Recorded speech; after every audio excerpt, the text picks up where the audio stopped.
നമസ്കാരം. മംഗളൂരുവിലെ ആശുപത്രിയിൽ ചികിത്സയിൽ കഴിയവേ മരിച്ചെന്ന് കരുതി കണ്ണൂരിൽ മോർച്ചറിയിലേക്ക് മാറ്റുന്നതിനിടെ ജീവന്റെ തുടിപ്പ് കണ്ടെത്തിയ പാച്ചപ്പൊയ്കയിലെ പുഷ്പാലയം വീട്ടിൽ വെള്ളുവക്കണ്ടി പവിത്രൻ സുഖം പ്രാപിച്ച് ആശുപത്രി വിട്ടു. കണ്ണൂർ AKG ആശുപത്രിയിലെ 11 ദിവസം നീണ്ട ചികിത്സയ്ക്കൊടുവിൽ ആരോഗ്യനില മെച്ചപ്പെട്ട പവിത്രൻ ആളുകളെ തിരിച്ചറിയുകയും ചെയ്തു. ചെറുതായി സംസാരിക്കുന്നുമുണ്ട്. കഴിഞ്ഞ 13 രാത്രിയിലാണ് പവിത്രൻ ഇനി ജീവിതത്തിലേക്ക് വരില്ലെന്ന് ഡോക്ടർമാർ വിധി എഴുതിയത്.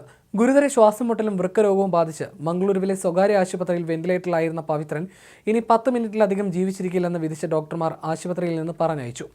കണ്ണൂരിലേക്കുള്ള യാത്രാമധ്യേ അനക്കമില്ലാതായതോടെ ബന്ധുക്കളും മരിച്ചെന്നുറപ്പിച്ചു. തുടർന്ന് 3.5 മണിക്കൂറോളം സഞ്ചരിച്ച് രാത്രിയോടെ AKG ആശുപത്രിയിലെത്തുകയായിരുന്നു. ഇതിനിടയിൽ മോർച്ചറിയിലേക്ക് മാറ്റുന്നതിനിടയിലാണ് ജീവനുണ്ടെന്ന് കണ്ടെത്തിയത്. ഉടൻ തന്നെ അത്യാഹിത വിഭാഗത്തിലേക്ക് മാറ്റി. കണ്ണൂർ AKG ആശുപത്രിയിലെ ഡോക്ടർ പൂർണിമ റാവുവിന്റെ നേതൃത്വത്തിലുള്ള മെഡിക്കൽ സംഘമാണ് പവിത്രനെ ചികിത്സിച്ചത്. 6 ദിവസത്തോളം ഗ്യാസ്ട്രോ ICUവിലായിരുന്നു.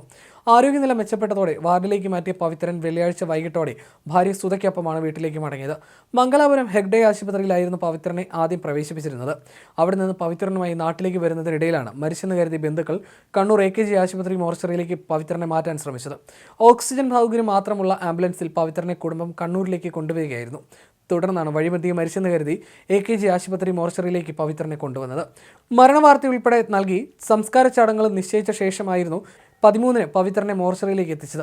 രാത്രി പവിത്രനെ എത്തിച്ചപ്പോൾ മോർച്ചറിയുടെ വാതിൽ തുറക്കാനൊരുങ്ങിയ അറ്റൻഡർ ജയനാണ് ജീവനുണ്ടെന്ന് തിരിച്ചറിഞ്ഞത്. തുടർന്ന് പവിത്രനെ AKG ആശുപത്രിയിലെ ICUവിലേക്ക് മാറ്റുകയായിരുന്നു.